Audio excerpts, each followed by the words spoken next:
Happy Memorial Day weekend, guys. For those that served in our country and have lost loved ones, um,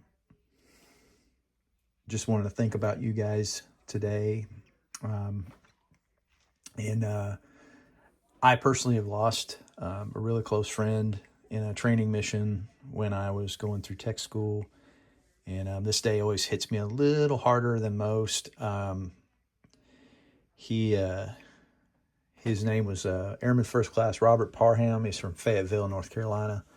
I met him at tech school, and him and I became really good friends and hung out a lot during tech school. And for those of you who've been through the military, and like tech school can be kind of a trying time for people that are going through it because you're homesick. You just gone through basic training. You're really excited about getting home, but you got, in my case, 8 months of tech school to go through, and you weren't allowed to leave. You weren't allowed to take any kind of time off. And it was just really tough. And him and I were in the same class and hung out quite a bit. And when we got our orders, I'm originally from Indiana, so when we got our orders, he got he got Michigan, Wurtsmith, which was it's in Upper Peninsula of Michigan, and I got Omaha, Nebraska, and I really wanted to be closer, or what I thought was closer, but after looking at it, he was just as far, if not further, from my hometown than I was in Nebraska, being in the Upper Peninsula. But I asked him, there was a rule that we could basically ask each other if we were in the same training class to swap assignments. And I asked him to swap, and he turned it down because he said he had family up in Michigan. And a year later, his crew was on final approach, and it was really windy that day. I was a boom operator. I flew for a living while I was in the military. Very dangerous job. I didn't know it was dangerous. I was only 18 years old. So, but pilot made a mistake and tried to put the plane down in over limits crosswind, and they got a gust right over the runway, and he planted his right wing into the ground, and they exploded on impact. So I always think about him during this day.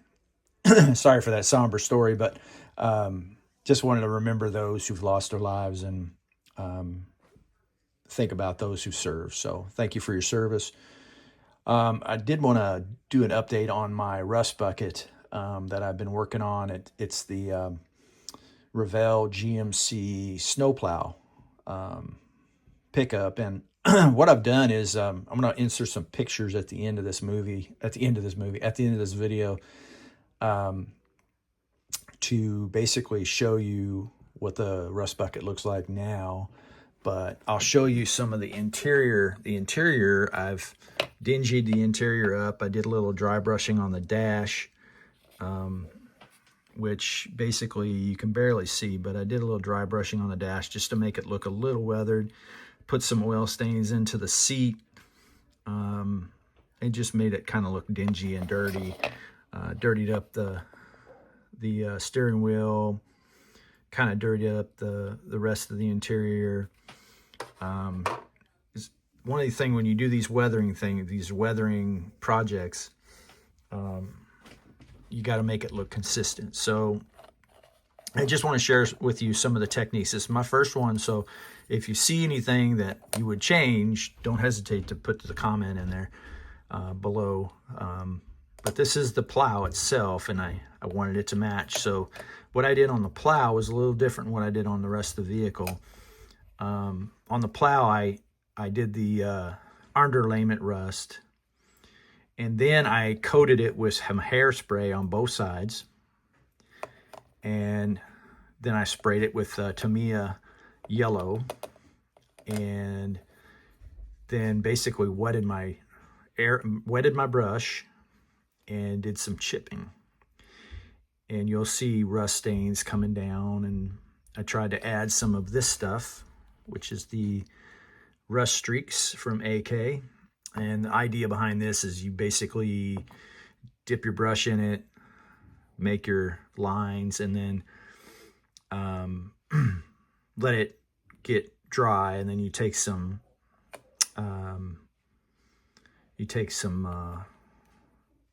thinner mineral spirits, AK mineral spirits, and then you get it to where you look. The problem is you have to have some sort of surface easement, like a clear on top of it, so that you can do that. And I didn't really have that, so I didn't get the effect that I was looking for out of that. But it'll be okay, because when you set it down, you barely see it. So I'm not too upset about that. But then I chipped away, and it really does look really convincing. I'm really impressed with this technique.